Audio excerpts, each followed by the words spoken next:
പൊതുപ്രവർത്തനത്തിന്റെ തിരക്കുകൾക്കിടയിലും കാർഷിക മേഖലയിൽ പുതുചരിത്രം കുറിക്കാൻ ഒരുങ്ങുകയാണ് തിരുവനന്തപുരം നഗരസഭ മുൻ കൗൺസിലറും കർഷക സംഘം നേതാവുമായ വി.എസ്. പത്മകുമാർ.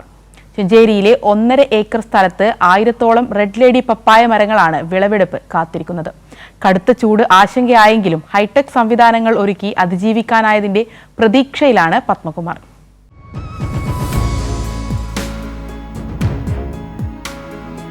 ഒന്നര ഏക്കർ തെങ്ങിൻതോട്ടത്തിൽ ഇടവിളയായാണ് വിപണിയിലെ താരമായ റെഡ് ലേഡി പപ്പായയുടെ കൃഷി.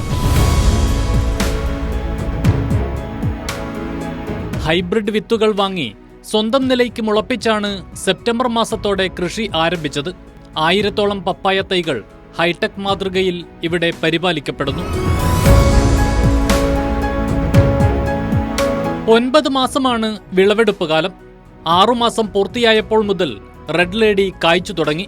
3 വർഷത്തോളം തുടർച്ചയായി കായ്ഫലം ലഭിക്കും. ഇക്കാലയളവിനുള്ളിൽ 30 മെട്രിക് ടൺ പപ്പായ വിളവെടുക്കാനാകുമെന്നാണ് പത്മകുമാറിന്റെ പ്രതീക്ഷ.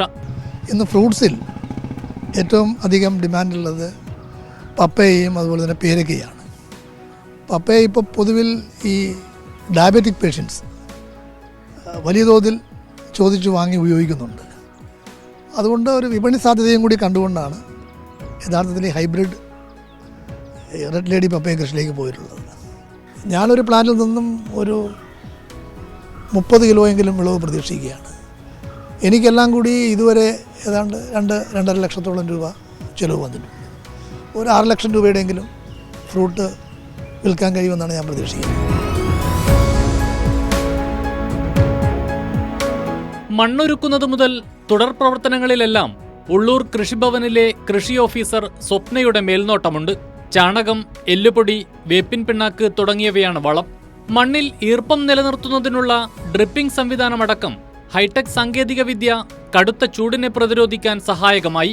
കഠിനമായ ചൂട്, അതുപോലെ തന്നെ വരൾച്ച, ഇതൊക്കെ നമ്മൾ മുന്നൊരുക്കങ്ങൾ നടത്തിയിട്ടാണ് ഈ ഒരു കൃഷി ആരംഭിച്ചത്. അപ്പോൾ നമുക്ക് ആ ഒരു സമയത്ത് നമുക്ക് ആവശ്യമായ തോതിൽ ഓരോ ചെടിക്കും ജലം, അതായത് വളം കൂടി ഉൾപ്പെടുത്തിക്കൊണ്ട് ഫെർട്ടിഗേഷൻ എന്ന രീതിയിൽ റൂട്ട് സോണിലേക്ക് നമ്മൾ വെള്ളം അതിന് ഓരോ ചെടിക്കും മതിയായ അളവിൽ എത്തിച്ചുകൊണ്ട് അവർ ചെടിക്കുണ്ടാകേണ്ടിയിരുന്ന ഹീറ്റ് സ്ട്രെസ് പരമാവധി കുറച്ചുകൊണ്ട് പുഷ്പിക്കുന്നതിനും കായ്ക്കുന്നതിനും നന്നായി അതിൻ്റെ വളർച്ചയുടെ ഓരോ ഘട്ടങ്ങളും മികച്ച രീതിയിൽ കൊണ്ടെത്തിക്കുന്നതിനും നമുക്ക് സാധിച്ചു. ഇടനിലക്കാരെ ഒഴിവാക്കി ഉൽപ്പന്നം വില കുറച്ച് നേരിട്ട് ഉപഭോക്താക്കളിൽ എത്തിക്കാനാണ് ആലോചിക്കുന്നത്. ഇതിനായി ഓൺലൈൻ വിപണന പ്ലാറ്റ്ഫോമുകൾ കൂടി ഉപയോഗപ്പെടുത്തും.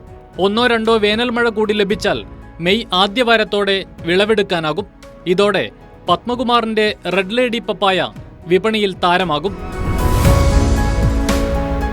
വേനൽ ചൂട് വലിയ പ്രതിസന്ധിയായെങ്കിലും പകരം സംവിധാനങ്ങൾ ഒരുക്കി ഏറെ പ്രതീക്ഷയോടെ വിളവെടുപ്പിനൊരുങ്ങുകയാണ് പത്മകുമാറിന്റെ ഈ ഹൈബ്രിഡ് പപ്പായത്തോട്ടവും. ക്യാമറ പേഴ്സൺ പ്രമോദ് പന്നിയോടിനൊപ്പം കമലേഷ് തെക്കേക്കാട്, കൈരളി ന്യൂസ്, തിരുവനന്തപുരം.